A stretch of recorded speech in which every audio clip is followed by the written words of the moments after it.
Okay, good morning. Thank you all for joining. We're holding here in the Gemara, in Mesechta Megillah, Daf Hatzvi-Bais 16b. And at this point, the Gemara doesn't go through to explain every verse, as we've been doing till now, every pasuk in the Megillah. Rather, very peripherally, the Gemara will explain one pasuk here, one verse here, one verse there. So at this point, the Gemara will now discuss one of the anomalies of the Megillah. In the Megillah, we list the 10 sons of Haman. And the Gemara actually said a few halachas about it. First of all, when you list the 10 sons of Haman, you have to read them all in one breath.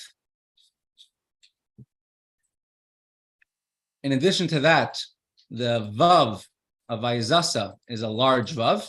Here it is. So the 10 sons of Haman, you read it in one breath. The vav is a large vav, and it's bent over on the top. You read them in one breath because they were all killed at one shot. That was part of the miracle that they were all killed simultaneously. And until the last one was killed, it wasn't yet complete, the complete redemption of the Jewish people. Each one was a commander of 500 soldiers, of 50 soldiers. Altogether in Shushan, it says the Jews killed 500 men, 500 people. Right? The last words on this column is Chamesh Meyos Ish. 500 people, and we say that as well. And when you as part of the long breath, because each of these sons of Haman were in command of another 50 people, and altogether there are 500 people that were killed, 500 enemies plus the 10 sons of Haman.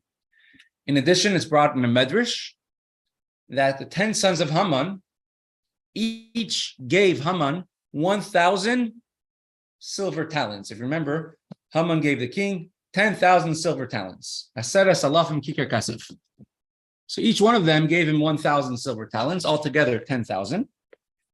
So Haman being killed was not complete until his sons were killed as well. So we read them all in one breath. Now we're holding 16b.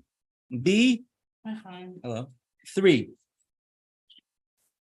And the Gemara will now explain the way the 10 sons of Haman are written. So, throughout the Torah, everything is written plain text, plain lines. Sometimes you have a new paragraph, a psucha or a stuma, an open paragraph, one that starts on a new line, sometimes one that does not start on a new line. Here it just skips half a line. Sometimes you'll have in the Chumash, you'll have something skipping a line, going to the new page, going to a new line. But like you have here in the Megillah, is very unique. That the line, the column starts off with the word ish, and the words of the 10 sons of Haman are written in such a manner. You have a word in the beginning of a line, an empty space in the middle, and a word at the end of the line. And that's how it goes onwards. All the 10 sons of Haman. Many Megillahs write the 10 sons of Haman as its own column. Is the first word Ish? Ish is the first word. No, but was that Ish means man, but right. That's his name also? No. It's part of the words before, Chamesh Meyos, 500 men. The Jews killed 500 men. Here's the Megillah of the Rebbe Maharash. The Rebbe Maharash wrote. Sorry, I can't interrupt in the middle. Oh, sorry. And it's like most Chabad Megillahs follow this, is that it doesn't take up an entire column, rather it takes up just the top of a column. But it's written in the same type of way. You have a word in the beginning of the line, an empty space, and a word at the end of the line. It's called a riach agabe a riach, a brick on top of a brick. Oh, really? Oh, it's like actually according to one opinion, maybe everybody says they may not remember. All of them having been hung, right? Mhm. What? They were hung one on top of the other. Very good. Yeah. Actually, the Gemara says that. Hmm. So they were. This is how it's written in the Torah. If you have Az Yashir, it's Parshas B'Shalach. So you have regular parsha, Psucha and Summa. Here's a new parsha, a new paragraph, which begins on the same line. Here's a new paragraph, which starts at the beginning of the next line. And then you have the Shir Shal Yam, the song of the sea, Az Yashir, which we say every day during davening. Az Yashir, Msukit Zimra. Here, Moshe Rabbeinu stretches his hand over the sea, and here you have Az Yashir. Az Yashir in the Torah is written. It's called a riach agabe levena, a small brick over a big brick, a big brick over a small brick. Az Yashir, the first line is straight text, but then you have lemor, and then you have a word in the beginning of the line, an empty space. Words in the middle, an empty space. Words at the end of the line. Next one, they alternate. The beginning and end of a line always has words, but they make the words should be under the hollow space of the line above. And then you alternate. So then you have a word at the beginning and the end of the line. And the next word should be under the hollow space of the line above. This is called a riach agabe levena. A stone over a brick over a stone. One is the larger ones, the larger area will be called the stone, the smaller area will be called the brick.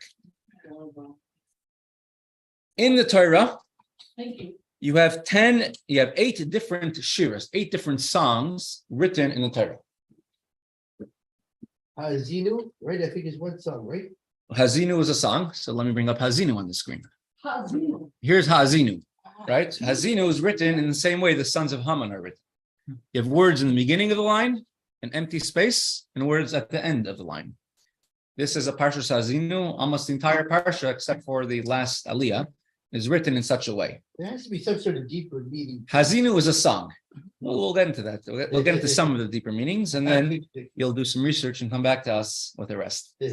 Hazinu is a song. So all songs in the Torah in general are written like this. Hazinu Hashmayim V'Adabera, Sishma Eretz Imrefri. It's called a riach agabe levena. Songs which are written like this. So let's read the Gemara inside, discussing why the sons of Haman are written in such a way, and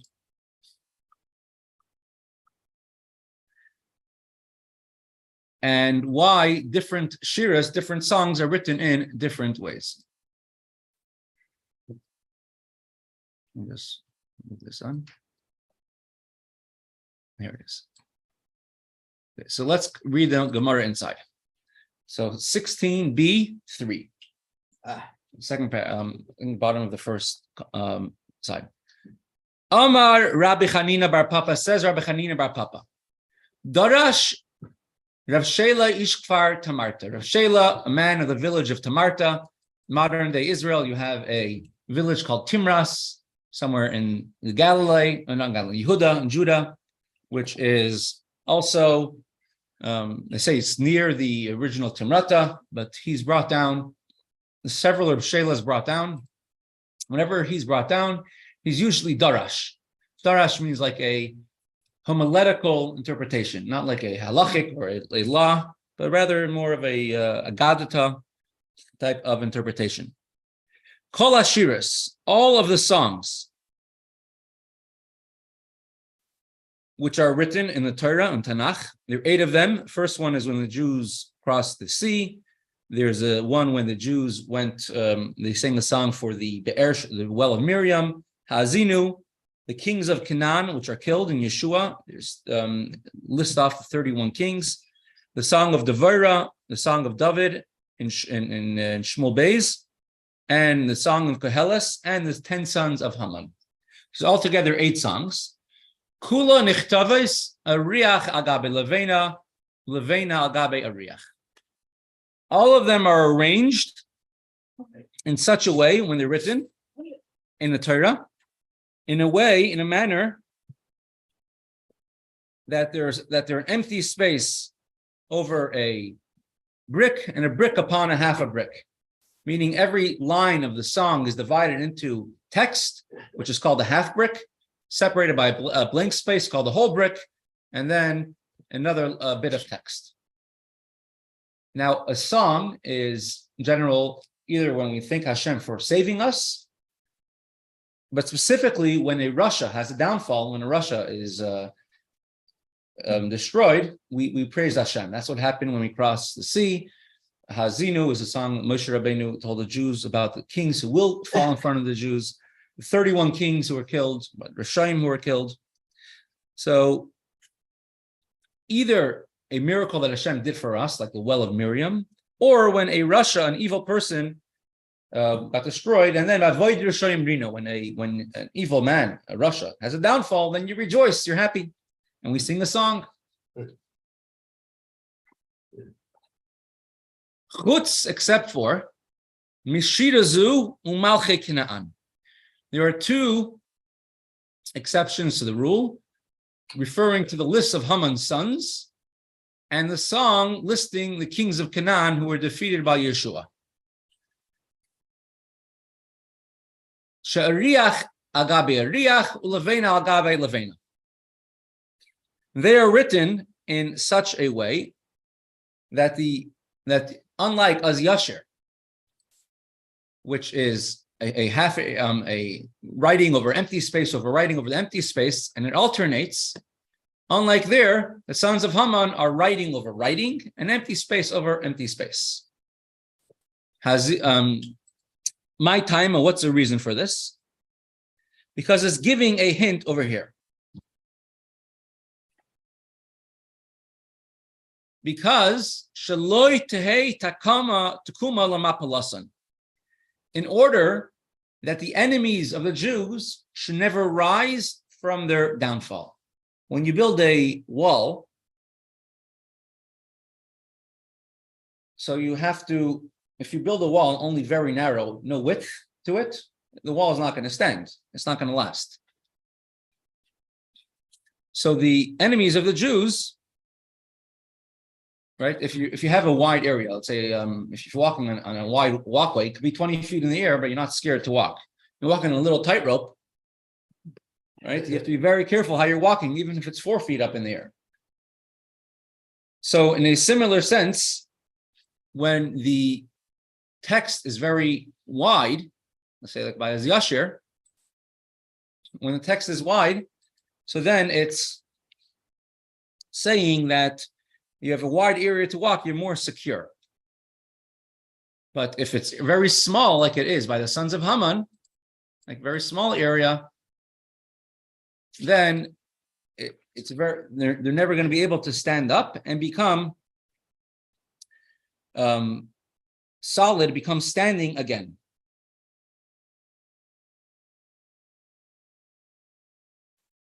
So if you only have a very narrow space to walk, you're very scared to move. You're not going to want to move from where you are. This is the way the Rashi explains it. And therefore, the sons of Haman and the kings of Canaan, who the Jews conquered, were written in such a manner to hint to you that they will never have the ability to stand up after they fell down. So the sons of Haman never became powerful again, and the kings of Canaan also never became powerful again.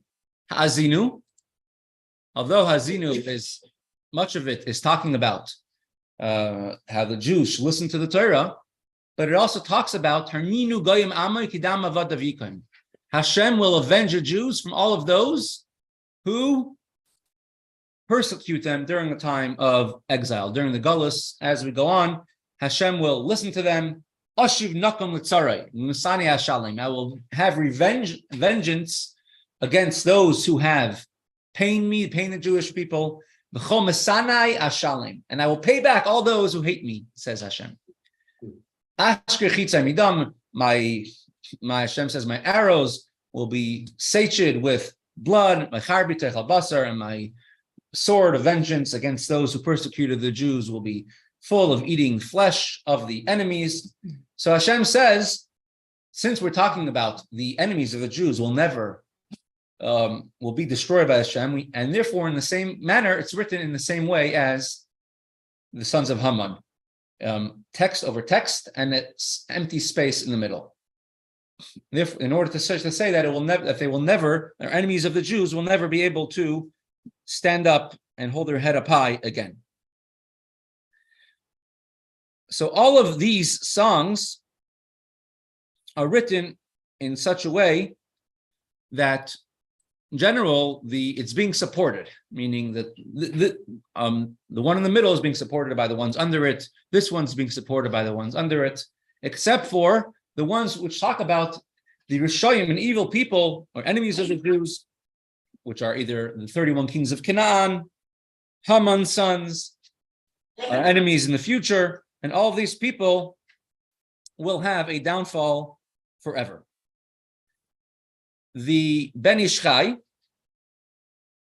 writes that most of us, we don't really have Nach, Nevi'im, and Ksuvim written in on like in Sefer Torah type of writing. We just have Sfarim, because our Haftarah that we read it from a book, from a Sefer. There are certain places where they read Haftarah from Nevi'im and Ksuvim, and you could buy it. I think even here in this shul, they actually have a Nevi'im written the way it is like on a Sefer Torah. So over there,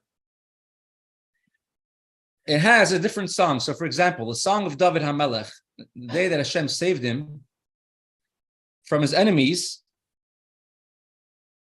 it also has a song, and it's written in the same type of manner, meaning text over text and empty space over empty space, because David's enemies, although they were Jewish enemies, who were Doeg, who tattled on him to Shaul HaMelech, Achitophel, all these people, they were killed and they were destroyed from this world and the next world. They didn't get Olam Haba. So they never had a tekuma. They never were able to stand up afterwards. And so too, Shaul HaMelech was an enemy of David, and it says David won over his enemy. The Song of David is written in the same type of manner, but also Shaul HaMelech, once the kingship was taken away from him, the royalty was taken away from Shaul, it was cut off, and it never came back to his family. But at the same time, he got Olam Haba, he just didn't get Olam Haba. Right, he got Olam Haba, and his descendants are Esther and Mordechai, of course. But in royalty, Shaul was never came back. You learn from Derech Mitzvah, the mitzvah of Minei Melech, how Shaul was greater than the kings of David, but that was his problem. He couldn't relate to this world in a good way, and therefore the way he related to the world was in a very erratic manner.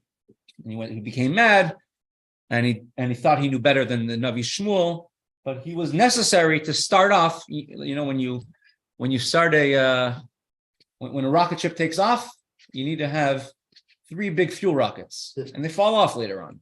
But you need them in order to make the rocket ship be able to leave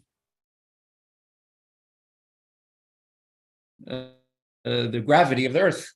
So in a similar sense, in order to start off this whole idea of a kingdom among the Jews, having a king, you needed someone powerful like Shaul. But he did his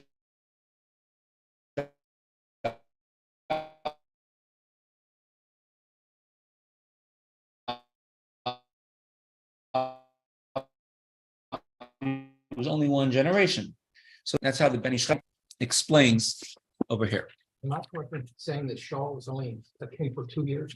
Correct. Not much. 2 years, maybe 2 years and 6 months, and 6 months of good kingship, and then about 2 years of down kingship. Or they say that he was a king for a year after Shmuel passed away. So it was like, but he was a king for only about 2 years, until David afterwards became the king. If you wrote the Megillah in a way not in this manner, meaning if you happen to write the Megillah almost like it says here in the Chumash, sons of Haman, like this, then Megillah is not valid. And it's possible you cannot read the Megillah from such a Megillah. That's how it paskins in Shulchan Aruch and the Mishnah Berurah.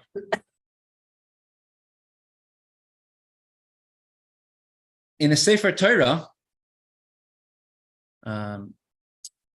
the way a Torah has to be written is very exact.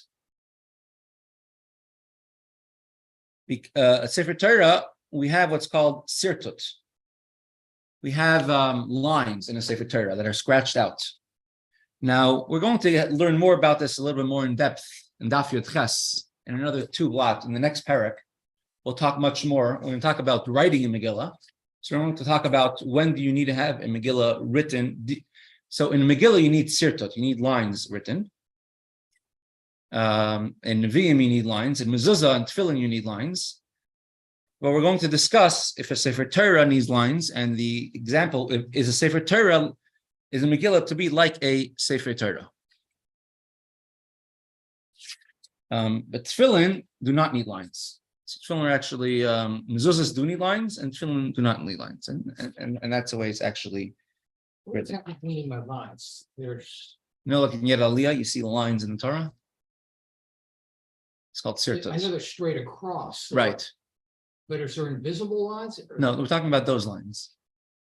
There's a line underneath, not written with ink, but scratched with like a metal implement.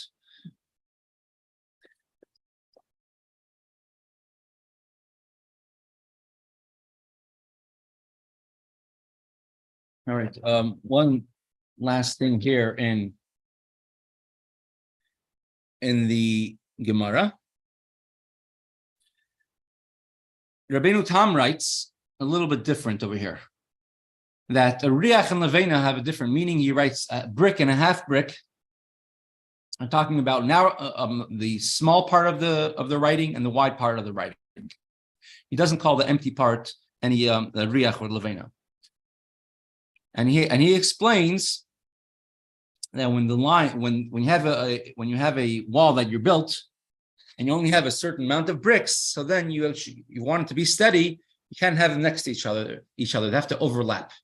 And John, look at any building that you see, right? Look out the wall at that brick wall over there, right? If you want to have a wall steady, you don't have a brick on top of a brick. You have a brick overlapping 2 bricks. That's how you want the wall to be steady. But if you have a brick on top of a brick, even if they're all together, it's not going to be steady because nothing really holding the rows of bricks together. Also, if you want to build it higher, you're not going to be able to build it higher unless it's one over the other. So, therefore, you make it in such a manner they should have one over the other. Let's continue with the Gemara. Amar Rav, says Rav, Itema Rav Shmuel Bar Marta. Some say it was Rav Shmuel. Sorry, skip the line over here. Let's continue. Let's go back in the Megillah. It says, "Vayomer hamelech leEsther hamalka." After the 10 sons of Haman were killed, on that day, the king gets a report. How many enemies did the Jews kill? This is one of Rabbi Ruddle's jokes. How do we know that there were no credit cards in the time of the Megillah? Oh, Because it says right over here, "Uvabiza le'shalchu es yadam." In the Visa, they did not touch. There's no Visa cards. You put that MasterCard. Where do you see that MasterCard? Well, they don't have Visa, but they could have had MasterCard. Maybe they had. American Express. It says on that day, the king got a report. How many enemies of the Jews did the Jews kill on that day, on the 13th of Adar? And the king said to Esther the queen, Bishushan Habira, in Shushan, the capital, right? There was a Jew takes a taxi. He's an immigrant from the old country, and he says he wants to see the sights of the United States, and he comes and he says, "Where are you going?" He says, "I'm going to Washington, D.C." Someone asked him, "You know what Washington, D.C. stands for?" He says, "Of course, Washington, the capital." Right? So the king says, "B'Shushan Abira," in Shushan, the capital. Horga Yehudim v'Abe Chamesh Meis Ish. The Jews killed 500 men. The Eis Aseres bnei Haman, and also the 10 sons of Haman.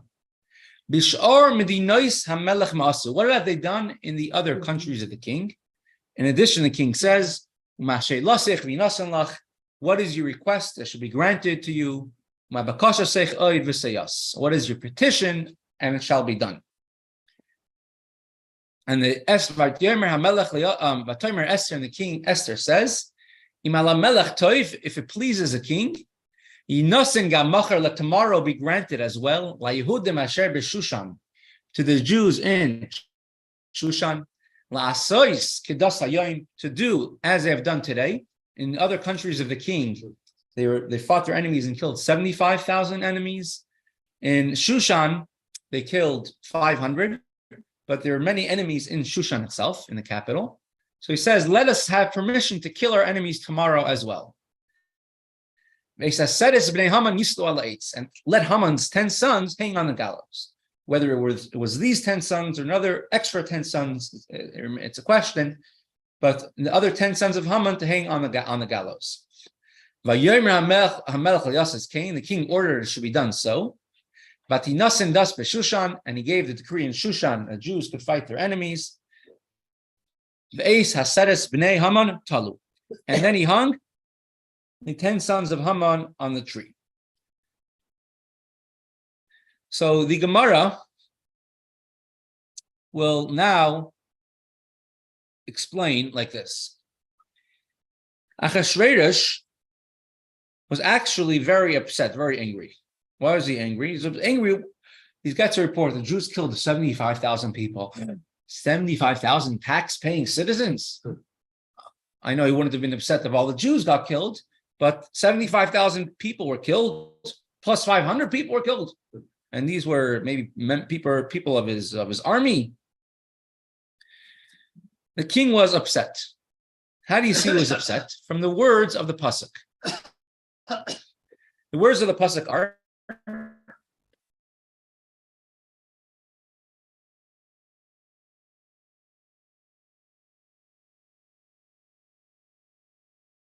the Jews killed, could have just said they killed 500 people. But he says Harga Yehudim v'abed, and destroyed 500 people. Why add this extra word? V'abed. Abed means something is lost. You have to write something off as a loss. That's what it means, abed. Aveda, you lose something. So the king wasn't just telling a report to Esther, the Jews killed 500 enemies.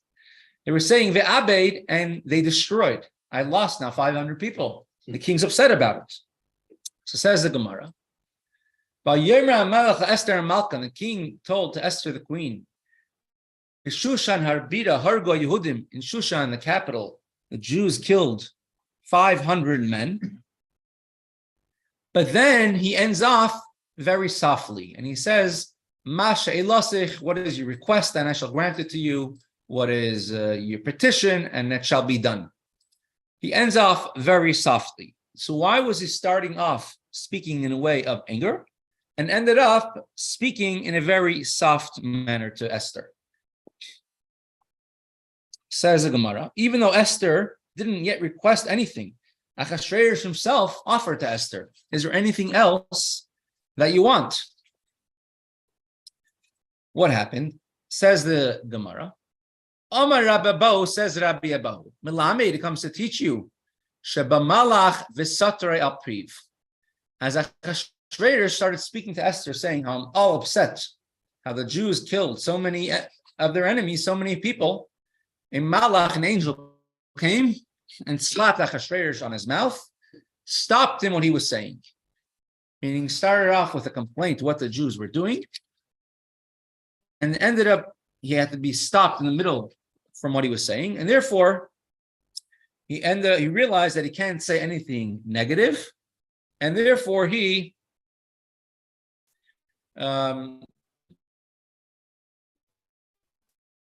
spoke softly to Esther afterwards.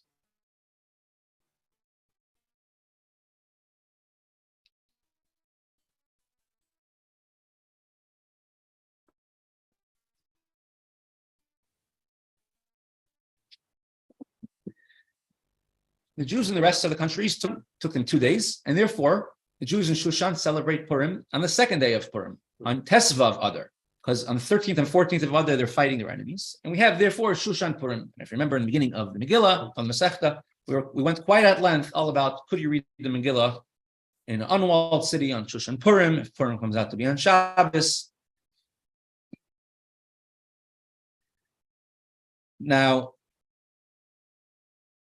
because of that, in every city that had a wall from the times of Yeshua ben Nun, therefore we keep Purim on the second day. And as we explained, it wasn't just only because of the commemoration of Shushan. The Jews in the walled cities, they felt more secure. They felt that we're safe from our enemies. And then realized that there's nothing to save them. And then they realized they had to fight their enemies as well. Therefore, they only felt truly safe on the 15th of Adar, and that's when they celebrate Purim on the 15th of Adar. So to explain this according to Chassidus, this idea that the people in the unwalled cities make Purim on the 14th of Adar, they can already start reading the Megillah from the 11th of Adar. Unlike every other Yom Tov, which has 2 days, because we're not sure of what day it is, we keep 2 days. On Purim, we keep 2 days, not because we're not sure what day it is, but because we know what day it is. Purim symbolizes getting rid of Haman, getting rid of Amalek. Amalek is representing chutzpah for no reason. Amalek came and was fighting against the Jews for no reason when they left Egypt. What that means is when someone has arrogance for no reason, chutzpah for no reason, who was the one to get rid of this klipa of Amalek? Who was the one who fought against Amalek? The very first one was in the desert. Who fought against Amalek? Yehoshua. Yeshua, right? Moshe and Yeshua. Moshe was very humble. The most humble man who ever existed. The exact opposite of arrogance and chutzpah is humbleness, Moshe Rabbeinu. And therefore the people of Moshe, Yeshua and Moshe were the ones who had to fight against Amalek. The answer to Amalek is bittul. And therefore it depends, in order to fight Amalek, which is what we celebrate on Purim, there's two, depending where you're holding, that's how you fight Amalek. You have a Jew of an open city or a Jew of a walled city.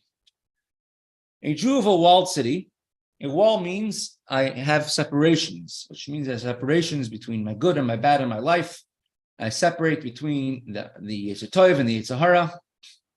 And so a Jew who walls himself in, separates himself from the whole outside influences of the world, he could think to himself, I'm safe from Amalek. I'm safe from any influences of arrogance. I am safe from anything on the outside. And we should know it's not true. Even a Jew in a walled city has to celebrate Purim and be saved from Amalek. You could be a Talmid Chacham, a Torah scholar, daven, be a good Jew, pay your taxes on time, be like everybody else. And still, he could have to have a struggle with Amalek. Hashem, even such a person, a Jew who's walled off, a Jew who's a very great Jew, Hashem tells him, choose life. V'charta b'chayim. Gaiva, arrogance, is coming from Amalek. It's chutzpah. If God forbid you make a place for Amalek to enter, Amalek, he'll be the first one to fight the Jews. Meaning, when a person's personal avodah and service of Hashem, it's that the 7 nations of Canaan and the 7 nations in Israel did not come to fight the Jews first. The first one was Amalek. Even though Amalek got terribly beaten, but the other nations followed afterwards. Canaani followed them. The other nations followed in the path of Amalek. Once somebody lets, even a Torah scholar, gaiva, arrogance, get in, that lets in everything else, all the other 7 bad midas, other averos to happen, and they are not our friends or enemies who want to destroy every vestige of godliness. So therefore, a Jew who's in a walled city celebrates Purim has to get rid of his own Amalek, his own arrogance, his own gaiva. And he celebrates it on the 15th of Adar. The 15th of Adar is when the moon is at its peak. 14th of Adar, the moon is not at its peak. The 15th of Adar is when you have a full moon, which represents when your light of a Jew, Jews are compared to the moon, are shining at its peak. So you have a Jew who's living in a way of a walled city has to elevate himself and go out of his limitations to have a full moon. To his Torah should be shining so strongly inside of him, in order that Amalek should not come. And that's what Purim is. Purim is ad la yada. We don't know the difference of good and bad. Bad is so insignificant over here. Those are the Jews who are on a great level. The Jews in the walled city, it's one of the levels of holiness. Of a Jew who's not in a walled city, which means a Jew in an open city, is most Jews like us who are struggling with the Yetzer Hara on a day-by-day basis. And we have Gaiva, arrogance, which is Amalek inside of us. And we do the best we could. And so we celebrate Purim on the 14th of Adar, which is Erev of the full moon, right before. Meaning we're striving to get to the completion, to become to the ultimate. You have a level down, lower. Those who read the Megillah on the 11th, you know what they're called? Remember, the Bnei HaKfarim, the people of the Villages. towns and the villages. Yeah. When the Gemara wants to say, I give an example of a chiddush, something unique, is a ben kfar sharas hamelech, a villager who saw the king. For them, right, the villager walks into a place and he sees a large town. It's something very unique for them. Right, Mr. Nadich said today that his grandfather, first time he saw TV, he thought people were talking to him, and he straightened his tie. Right, so a villager sees something new; it's something very unique. So they're even on the lower level. They read the Megillah on the 11th or 12th. They're not even up almost. They're not holding on the level of the 14th, almost by the new moon. And for such a person also, they have to fight and destroy their Amalek as well. It says the fear of the Jews fell on all of their enemies. Because when every single Jew serves Hashem properly, we put everything aside and we serve Hashem, then the enemies of the world look at the Jew and then they have awe and fear of a Jew. Even when a Jew eats and drinks, it's recognizable. He's not doing it in the way of the nations of the world. He's doing it only in order to serve Hashem. We make a bracha before, we make a bracha after. And we eat in order to be healthy, not in order to enjoy it. And then when a Jew lives in such a manner, it says, Nafal pachad Yehudim aleim, the fear of the Jews went to all of the people around. And everything starts with learning Torah. Because the very first decree Haman made was not to learn Torah. And it says the very first thing the Jews celebrated before Tefillin, before Bris Milah, before Yom Tiv was learning Torah. The foundation of how we can get through Galus is through learning Torah, and that's what gives light into a Jewish house. Of course, Tefillin as well. It's also important to people to check the mezuzahs and Tefillin every once in a while. But the Jews reaccepted the Torah during the time of the Megillah. Another thing, the Hal Yom Tov is called Purim. Purim is not a Hebrew word. It's actually a Persian word. And the reason why it's in Persian, because the name of something shows on the essence of the thing. And even though Mordechai and Esther were so great in the king's palace, nevertheless, they themselves realized that it's not our connections which will save us. Rather, it's us doing teshuvah to Hashem, knowing how we could sackcloth, ashes, fasting. And that's what got rid of the decree against the Jewish people. So the name Purim is a name of galus, a name of exile. Even when we're in time of exile, we act in a way that a Jew should act. And that's why it's not a Hebrew name, because it shows the uniqueness of Purim.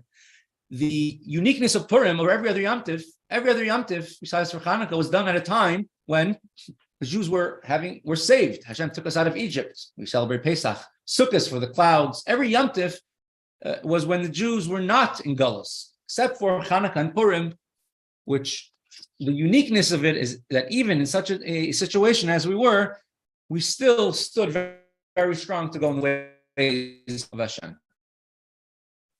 And that's why it's in the Persian,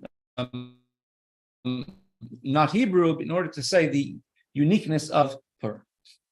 And that's why Mashiach comes, it says the other holidays will be batul. Batul means nullified. They'll be around, but they won't be a particular significance when Mashiach comes, because every day will be great. You know, so Soviet Russia, for them, when they got a banana or they got an orange, it was a Yom Tiv. They got it once every couple of years. They would get an orange or a banana, right? Or pineapple was like something once in a lifetime, right? And you go to somebody and say, "We're going to serve you pineapple tonight." And, you know, come to my house for pineapple. Your friend's not going to come over, right? So when Mashiach comes, the holidays, Yom Tovim, will still be there, but will be so great every day that it will be not significant. But Purim and Hanukkah will still be significant. When we great holidays,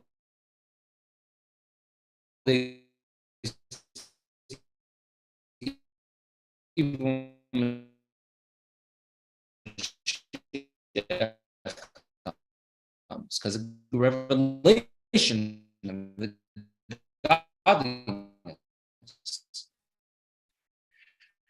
How even when we're in exile, we'll continue 1150. We'll do just the next three lines in the Gemara. It says, "Uvavoya lefnei hamelech." So here,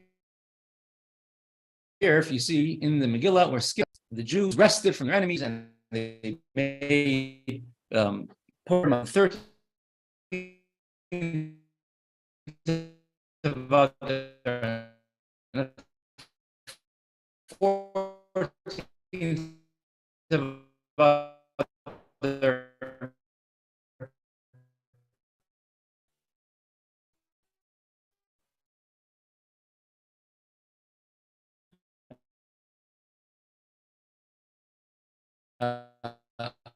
on the 5th.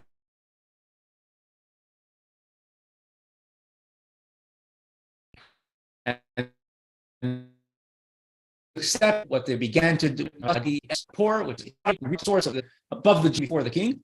Amar Ima Sefer, the king said, Yoshuv machshavta ra'a, let the evil thought, asher chashav al Yehudim, which he thought, which Haman devised against the Jews on his head,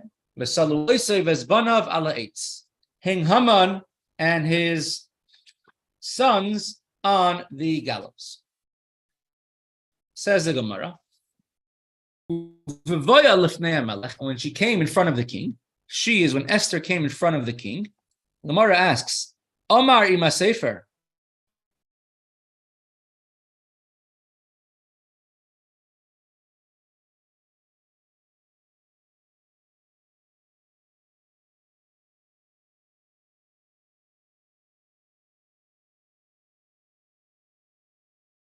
seemingly should have said, Haman's decree should go back on his head, and Haman's and his sons should be killed.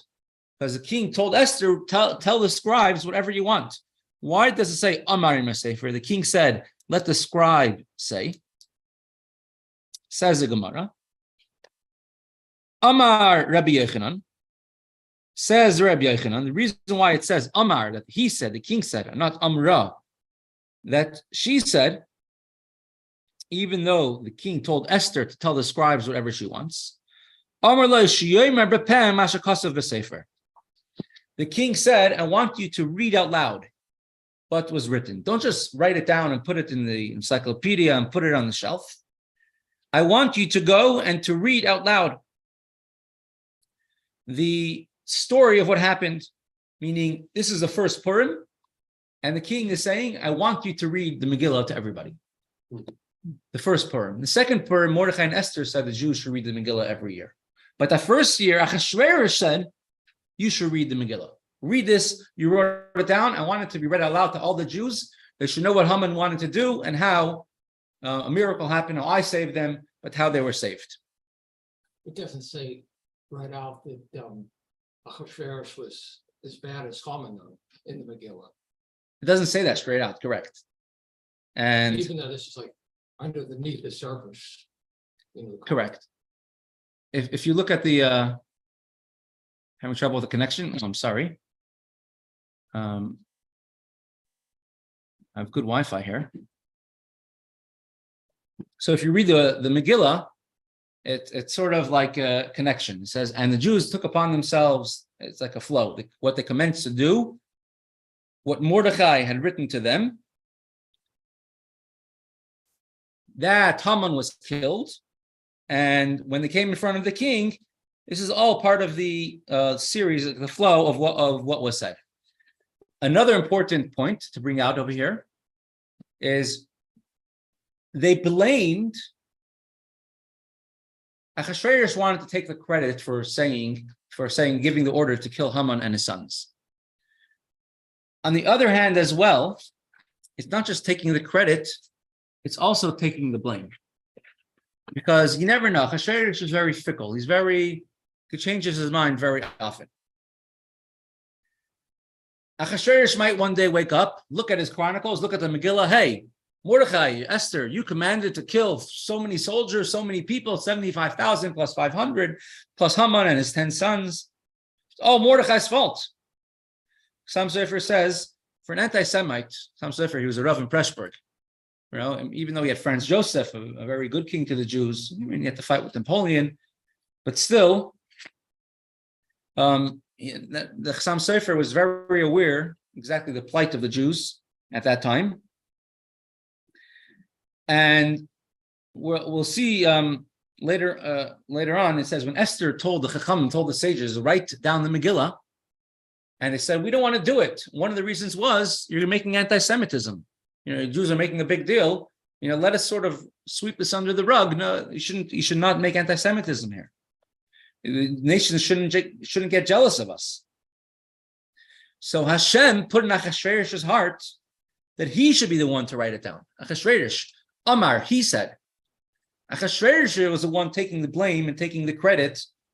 That people could say it's no longer Mordechai and Esther who did it, but rather it was Achashverosh who was the one who commanded to hang Mordechai. And the pasuk wants to hint us this thing. You shouldn't be jealousy from the nations, and therefore Hashem made it in Achashverosh's heart that there should be the one that he should command them to kill Haman and his sons. Also, whenever we say Melech, king in the Megillah, it's going on Hashem. It says Malka Shloim. We said the king couldn't sleep. We said before in the Gemara, it's going on Hashem. So when Esther told the Chachamim, the sages, write the Megillah, and they said, you're going to make jealousy. And she said, but I'm already written down in the chronicles of Persia and Media. And over there,